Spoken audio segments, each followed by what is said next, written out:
church Methodist choir at the time, and another young fella who was also single came, and he said to me, I am interested in singing in a barbershop quartet. What about you? I said, I'd like to do that, I think. So we got a couple guys, and we tried it for a little bit, and then he got transferred out of town, so that ended that quartet. Well, about 2-3 years later, I was still in there, and by this time I was a member of the three-male chorus, which was strictly a glee club type thing, which was all done accompanied music. And I talked one of those guys into doing some barbershop, along with a couple guys from the Joyce Church Choir. We formed the Four Megatones Quartet, and we did a few little gigs around Bloomington, and one was for a PTA, and a man afterwards from the audience came to us, and that was Emmett Sullivan. You guys probably know him. Yep.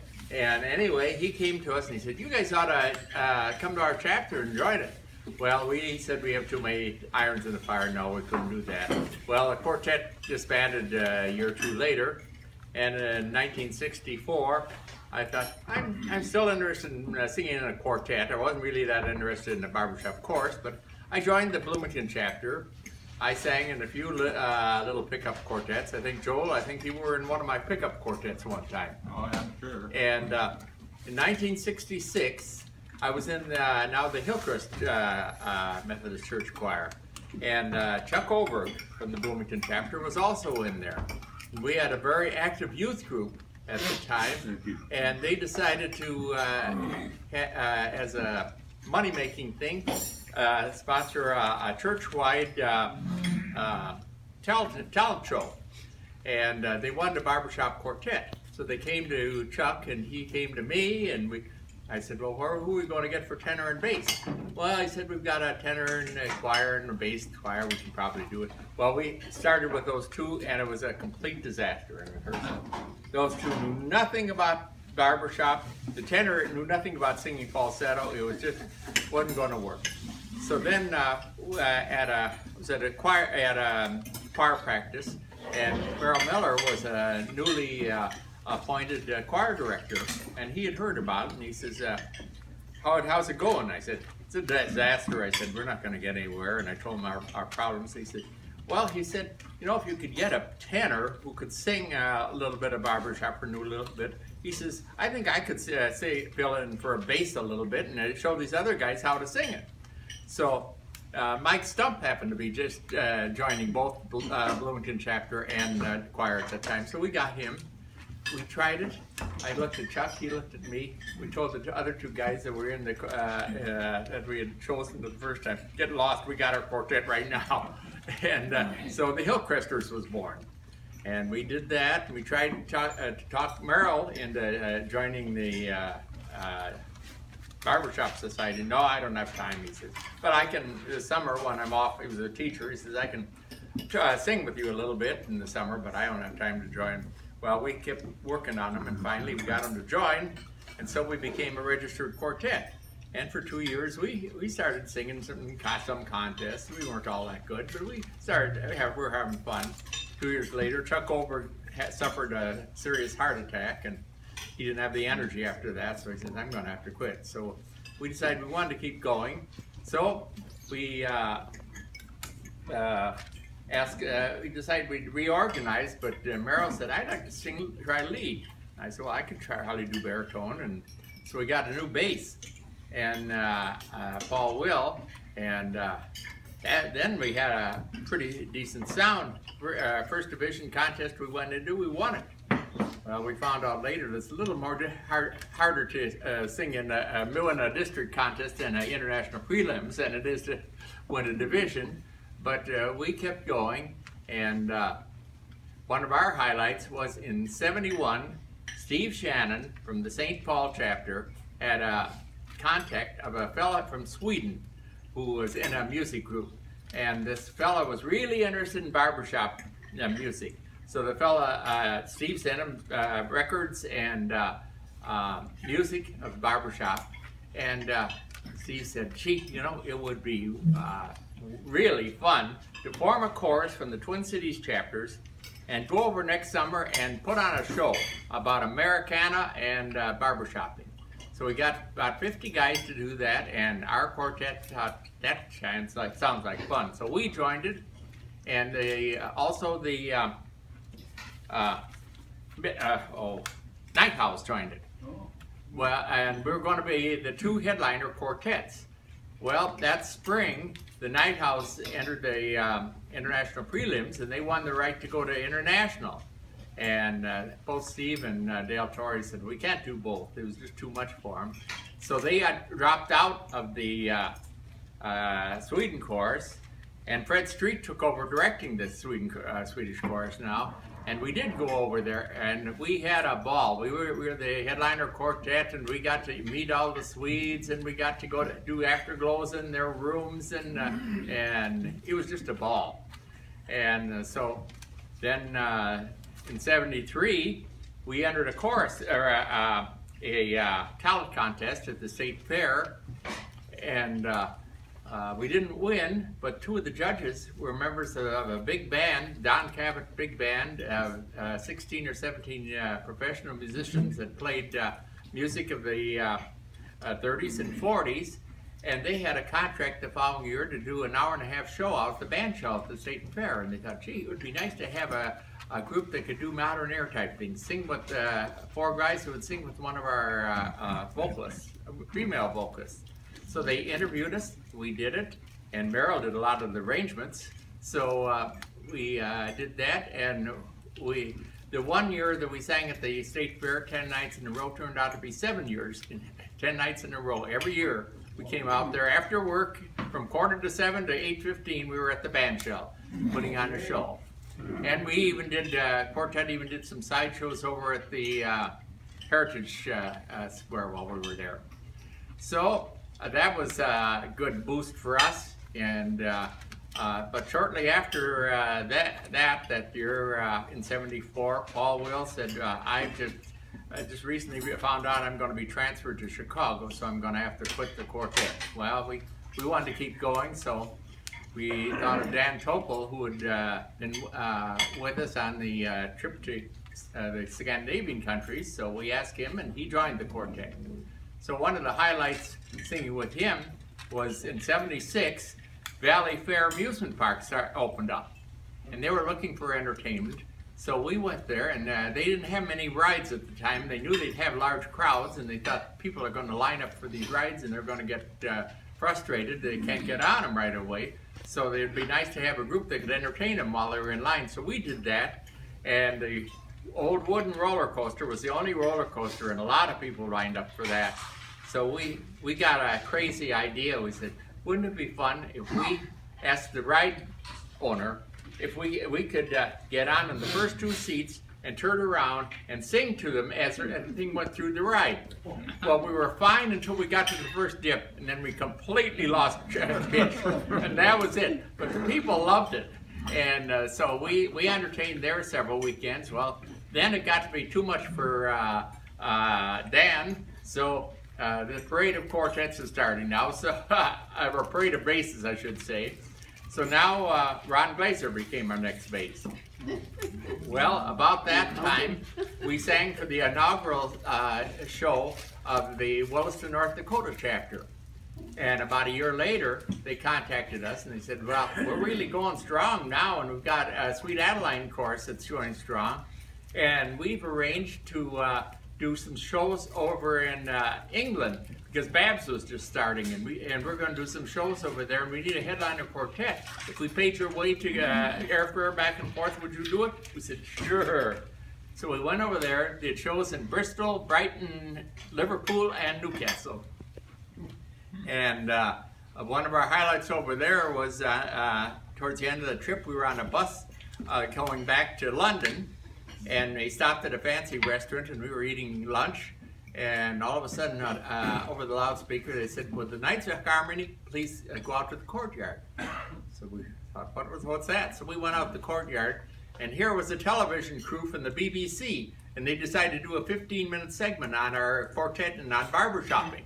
So we did that, and it aired that evening. Unfortunately, we didn't get a chance to see it because we were still riding on a bus when it aired.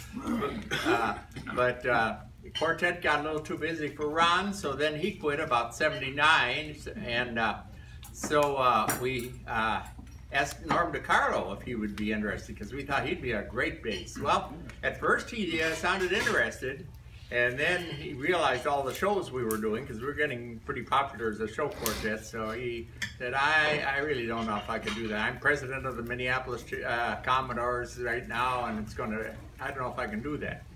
Well, we thought to encourage him a little bit, we'd change chapters and become a Commodore quartet. Well, that was enough to encourage him to do it, so he became our next bass for about 2 or 3 years. And we enjoyed doing that. And then in '81, he had a job change, which involved a lot of weekend travel, and which meant we couldn't bid a lot of shows on the weekend, so we had to get a new bass then, so we got Lee Alderman from the Minneapolis chapter. Well, one of our top things was in '84, a whole bunch of quartets, or there was a ad agency, I should say, from one of the local ad agencies was looking for a barbershop quartet to do ads for Coast to Coast Hardware. And we'd appear in hardware type getup and do some 30-second 30-second ads. So there were a bunch of quartets that interviewed for that in the Twin Cities, probably close to a dozen. And so we thought, well, we don't have much of a chance, but we'll try it.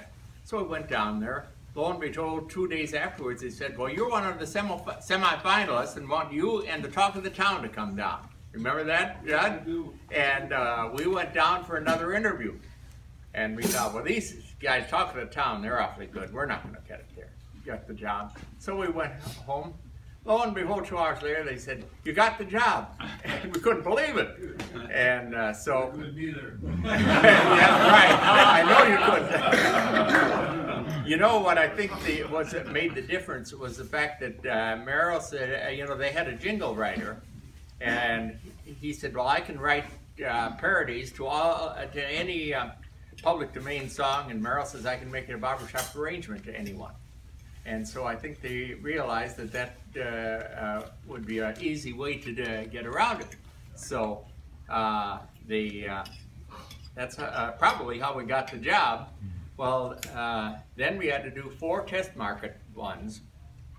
And we did, using their jingle and doing some talking a little bit, advertising your products. And we'll see how that goes, they said. Well, about 2 or 3 weeks later, they said, that was a hit. He says, now you're going to get busy, he said. So right away, we had to do 6 more commercials in the can. And he says, I want you to do the trade shows. So I said, well, what does that involve? Well, you go, they had some trade shows coming up in Minneapolis, in Portland, Oregon, and in St. Louis, Missouri. And what they wanted us to do is to come down, and they had all kinds of booths with their products being advertised. And we want you to go around for an hour or 2 and see which booths are not attracting too many people, and then sing a little bit to attract people. So we went from booth to booth, and then afterwards, everybody got ushered onto the stage. The first one was in Minneapolis, as I say, at the old Minneapolis Auditorium. They ushered them onto the stage, into the auditorium, and they had presentations from the stage. Then they presented us as the Coast to Coast Hardware Quartet, and we did their jingle, and then we did a regular barbershop show for them. And they had told us in advance, they said, now we're going to need you the following day on Monday in Portland, Oregon, next afternoon. We made reservations for you on an early morning flight out of the Twin Cities. Okay, so we left the auditorium that night. There was a snowstorm like you wouldn't believe in the Twin Cities, and they said, oh, wonder if we're even going to make it. So next morning it was still snowing, so we called the airport about 5 o'clock, and they said, yeah, your plane's still scheduled. We can't guarantee it's going to go, but it was still scheduled. So we got up, went down there, and fortunately we did get out. They didn't have direct service at that time to Portland, so we had to land in Salt Lake City, which is completely fogged in. plane circled it 2 or 3 times, and finally he made it in. But then there was debatable as to whether the next plane would make it out. Well, they finally did make it out. Then when we were in the air, they said, we don't know if we're going to be able to land in Portland. It's all fogged in. So we may have to land at an alternate airport. Well, as it turned out, the airport in Portland opened up. So we got there, and our contacts made it. And they said, oh, boy, are we glad to see you. He said, let me tell you what we went through to get you down here. He said, we had a guy, one of their executives, got up at 3 a.m. in the morning. Every 10 minutes he called the airport to find out what the weather situation was. They got a private jet all fueled up with a pilot ready to take us, because they could fly under conditions that the commercials couldn't, all ready to take us if they had to there. Then they did the same thing in Salt Lake City. Then they had to do the same thing in Portland if he had to pick us up from another airport. Fortunately, they didn't have to use it, but I don't know how much it cost them to get those people ready. We did the show there in Portland that afternoon, went around there, flew home that night, got home about midnight, went to work the next day. 2 or 3 weeks later, we had another trade show in St. Louis, Missouri, on Sunday afternoon. They said, we're not going to make the same mistake. They flew us down there Saturday morning. They put us up in one of the best hotels in town. They gave us an essentially unlimited expense account, and they said the only thing they wouldn't allow us to put on it is booze. They said don't try to put any booze on anything else. We had a couple of friends, barbershop friends, that were down there. Said, would we take them out to dinner? Sure, take them out to the best place in town. So we called them up, and they said, find the best steakhouse in town, and we're taking you to dinner. So, and we put it out in their expense account, no problems. They kept us there till overnight Sunday. They got us on a 6 a.m. plane in the morning in time to get to work Monday morning. What quartet is the name again? What was that? What's your name of the quartet? Well, we were still the Knights of Harmony, but we were but to them we were the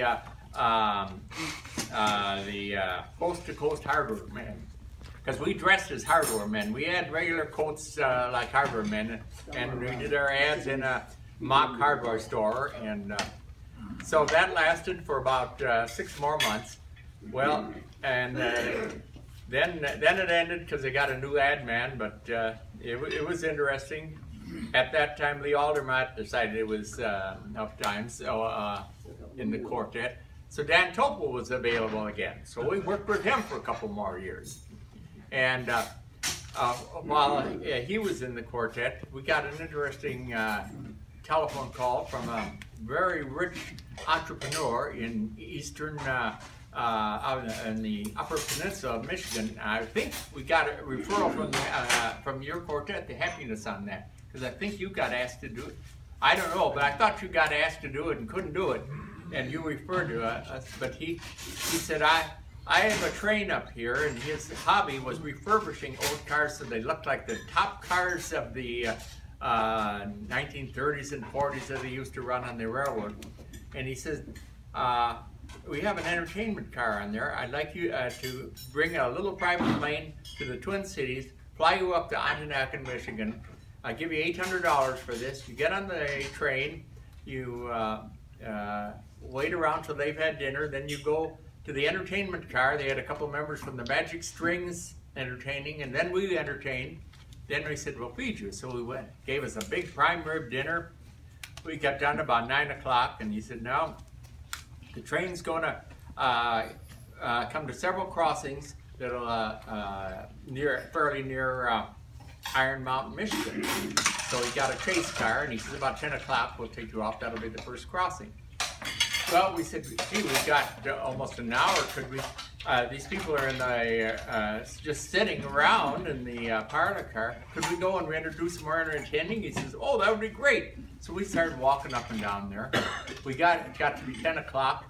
The guy came through there, saw we were entertaining pretty well.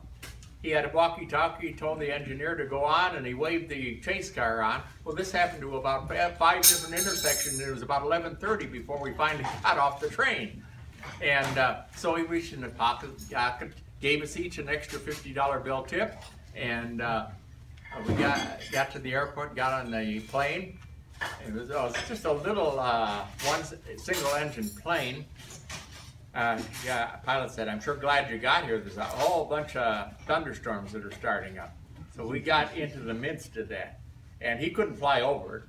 And it was a rough ride coming back. And he had good radar, so that was good. He said, I'm zigzagging back and forth. You can see the lunder.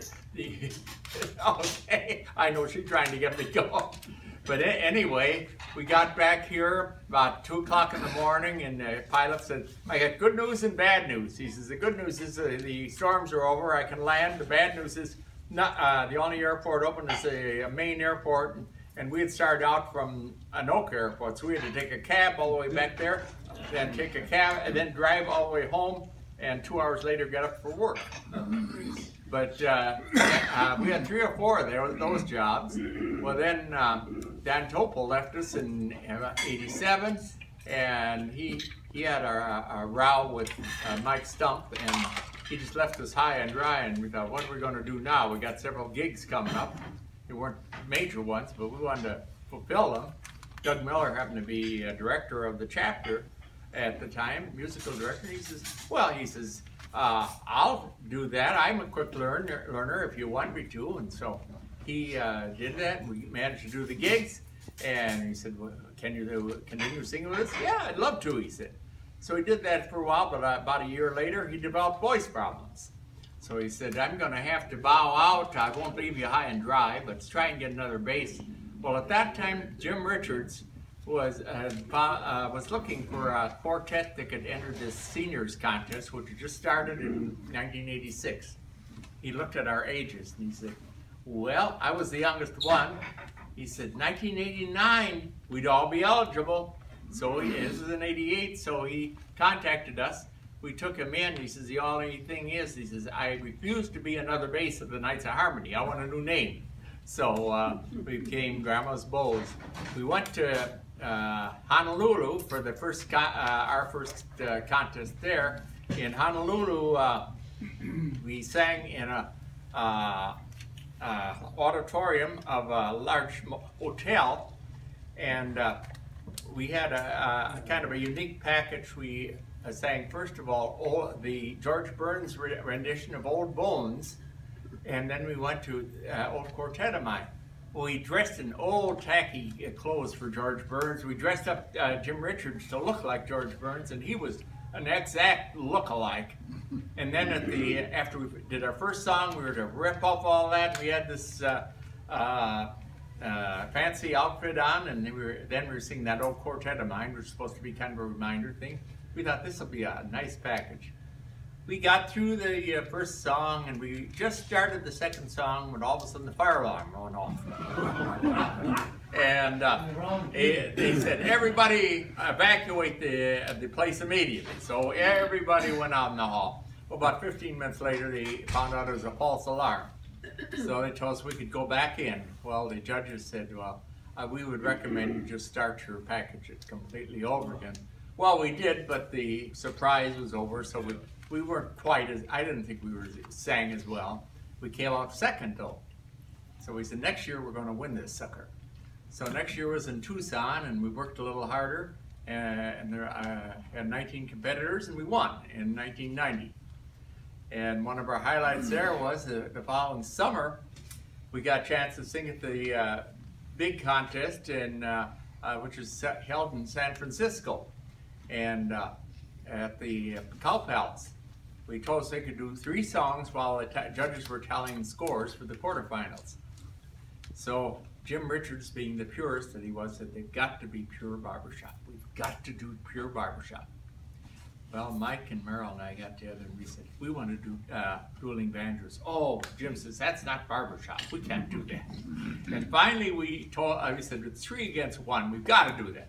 So finally he said, if you let me set it up, I'll agree to it. So he set it up.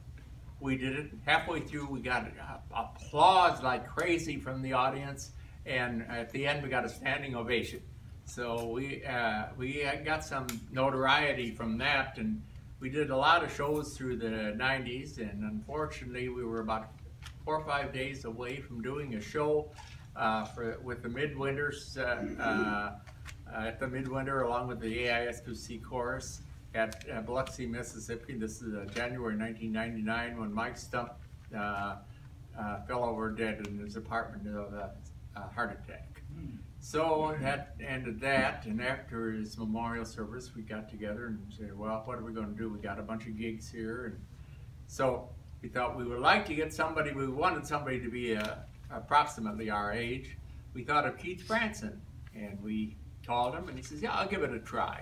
So we did, and we got through our gigs, and we started doing some more, but it was a struggle for Keith because we had an awful lot of numbers. Merrill wanted to keep the repertoire, as many of them as we could, and he was snowbird at the time and going south in the winter, so our rehearsals were at a minimum. So after about a year, Keith said, I just can't sing anymore. So we disbanded the quartet.